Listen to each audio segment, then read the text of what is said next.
안녕하세요. 체인지 클리닉 장두열 원장입니다. 오늘은 제가 2005년 정도였던 것 같아요. 그 이후로부터 얼굴 지방흡입을 하기 시작해서 상당히 많은 수술을 했지만 또 그것과 동시에 얼굴 지방흡입 재수술도 상당히 많이 했습니다. 그동안에 저의 경험으로 봤을 때 이런 지방흡입 재수술이 어떤 원인으로 주로 많이 생겼고 어떻게 치료해 왔는지에 대해서 설명을 드리고자 합니다.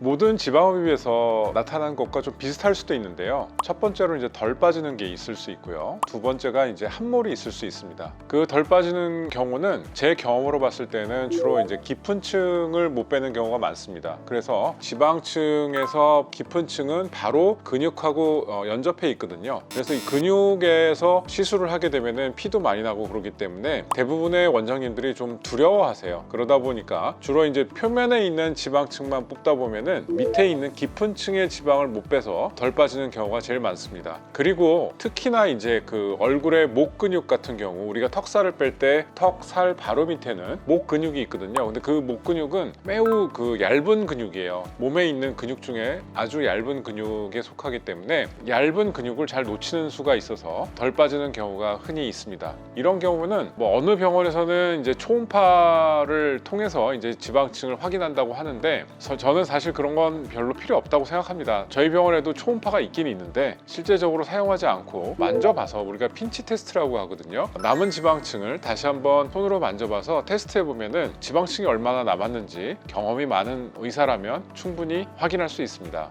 두 번째로 생각해 볼 수 있는 거는 지방이 많이 빠진 경우가 되겠죠. 그래서 이제 주로 함몰이라고 얘기를 하는데 그 울퉁불퉁하게 표면이 되는 경우 또 여기에 속한다고 보시면 되겠습니다. 그래서 이런 경우에는 시술하시는 원장님들의 이제 테크닉이 중요하거든요. 그래서 어떤 한 부위의 지방을 좀 더 많이 뽑아서 아주 균일한 지방 흡입이 되지 않았을 경우에 이런 일들이 생성되는데요. 특히나 또 얼굴 같은 경우에는 너무 표면까지 지방 흡입을 하는 경우에는 진피층을 손상시킬 수 있습니다. 그래서 이런 진피층이 손상이 되면 피부가 매우 얇아지면서 그 부분이 이제 파인 것 같은 그런 증상이 생길 수가 있고요. 그 다음에 또 한 가지로 주름이 숨겨져 있는 경우가 있어요. 특히나 이제 우리 얼굴에는 인대 조직들이 많거든요. 그래서 그런 숨겨져 있는 인대 조직들이 위쪽에 있는 지방을 제거를 하면서 드러나면서 파인 것 같은 증상을 보일 수도 있습니다. 다음으로 원인을 또 살펴보자면 디자인 자체가 잘못된 경우가 있습니다. 모든 수술이 그렇지만 이제 디자인은 시술의 범위를 규정하는 데 있어서 아주 중요한 요소 중에 하나인데요. 얼굴에서는요, 특히 이제 지방이 많은 부위는 팔자주름이 있으면 팔자주름 위쪽 그리고 마리오넷 라인의 바깥쪽에 지방이 이제 많이 분포하게 됩니다. 대신에 얼굴에 이제 가쪽으로 가게 되면은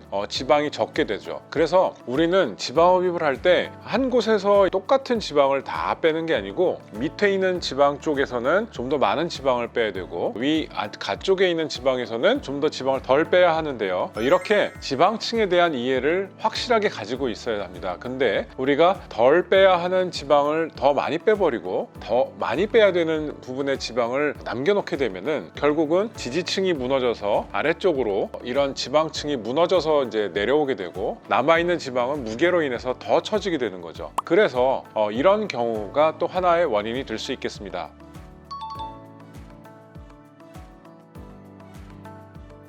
첫 번째로 덜 빠진 경우에는 치료가 매우 쉽습니다. 정확한 층을 이해하고 있는 의사 선생님들은 그 밑에 있는 층까지 다시 한번 접근을 해서 그쪽에 있는 부분만 지방을 많이 빼주면 모든 수술은 이제 끝나게 되는 건데요. 실제로 이런 경우가 제일 많습니다. 그래서 가장 지방흡입의 시술 중에 많았던 케이스는 깊은 층에 있는 지방을 안 빼서 그런 지방층을 더 뽑은 경우가 제일 많았던 것 같습니다. 두 번째로 이제 지방을 너무 많이 빼서 함몰이 일어난 경우에는요, 뭔가를 좀 넣어서 파인 부분의 부피를 좀 더 늘려줘야겠죠. 그런 시술에서 가장 좋은 것은 아무래도 지방 이식일 텐데요. 지방 이식은 몸에서 빼서 얼굴로 넣을 수 있을 뿐만 아니라 실제적으로 얼굴에 있는 지방을 빼서 다른 부위로 넣어주기도 합니다. 그렇게 해서 이제 첫 번째로 지방 이식이 있을 수 있겠고요. 그 다음에 필러도 생각해 볼 수가 있겠습니다. 하지만 필러는 아시다시피 매년 반복적으로 시술을 해야 하는 좀 번거로움이 있을 수 있겠고요. 그 다음으로 생각해 볼 수 있는 것들이 제가 항상 강조해 드리고 있는 콜라겐 재생 주사인데요. 이런 경우에는 실제적으로 필러와 같이 주입을 하지만 콜라겐이 생성돼서 함몰된 부위에 부피를 다시 재생시켜주는, 또 그런 재생이 훨씬 더 오래가고 거의 반영구적으로 이루어진다는 데 있어서 아주 큰 장점이 있을 수 있겠습니다. 그 다음에 제가 말씀드렸던 디자인이 잘못된 경우 지방을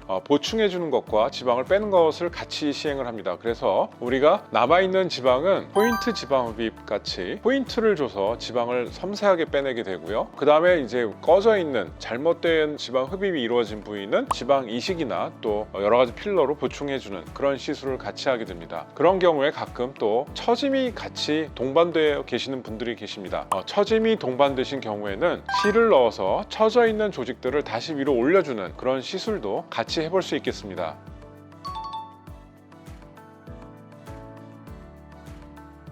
이런 지방 흡입 시술을 얼굴의 모든 부위에 다 할 수 있으면 좋겠지만 실제로 그렇지는 않습니다. 얼굴에는 표면에 있는 표층 지방이 있고요. 그 다음에 이제 깊은 층 지방이 있거든요. 그 사이에 스마스라는 우리 근육층이 이제 존재하게 되는데, 실제적으로 스마스 아래쪽에 있는 지방은 잘 건드리기 어렵고 그쪽에는 많은 혈관과 신경이 있기 때문에 지방을 빼기 힘든 부분이 됩니다. 그래서 우리가 얼굴에서 주로 다루는 지방 흡입의 그런 적응증은 주로 이제 표층 지방이 된다고 생각하시면 되겠습니다. 근데 이제 심부볼이라는 게 또 있거든요. 근데 이런 심부볼은 실제적으로 깊은 층의 지방입니다. 그래서 얼굴에서 뺄 수 있는 깊은 층의 지방은 심부볼만 있다고 생각하시면 되겠습니다. 근데 가끔 이런 심부볼과 심술볼을 헷갈려 하시는 분들이 계시는 것 같아요. 근데 저도 뭐 유튜브 요즘에 많이 보다 보면 그런 것들을 좀 혼동해서 많이 사용하시는 것 같은데, 실제적으로 심부볼은 여기 볼 가운데 있는 깊은 층에 있는 지방이고요. 심술볼은 이 아래에 있는 지방입니다. 그래서 우리가 이제 아래에 있는 여기 조얼팻이라고 얘기를 하는데, 이 부분의 지방을 얘기할 때는 심부볼이 아니라 심술볼이라는 거를 다시 한번 좀 기억해 주셨으면 좋겠습니다.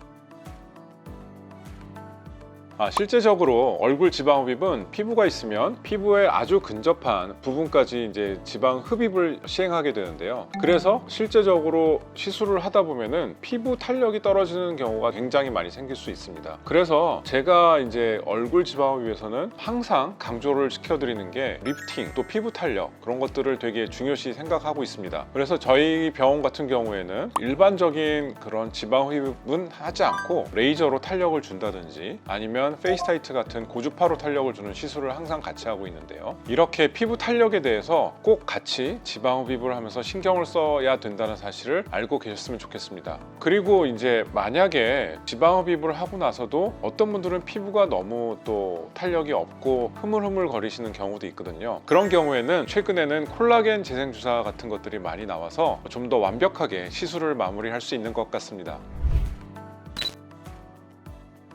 지금까지 얼굴 지방 흡입, 재수술에 대해서 알아봤는데요. 실제적으로 지방 흡입은 한 번에 모든 지방을 빼내는 것이 중요하지만 이렇게 지방 흡입이 좀 불충분하게 이루어진 경우에도 재수술을 통해서 좀 더 좋은 결과를 낼 수 있다는 걸 다시 한번 말씀드리고, 재수술이라고 하면 대부분 분들이 피도 많이 나고 또 붓기도 많고 그래서 망설이시는 경우가 많은데, 생각보다 이런 재수술도 많은 경험 그리고 좋은 기기를 통해서 좋은 결과를 낼 수가 있으니 좀 더 안심하고 문의를 해주셔도 좋을 것 같습니다. 네, 지금까지 체인지 클리닉 장두열 원장이었습니다. 감사합니다.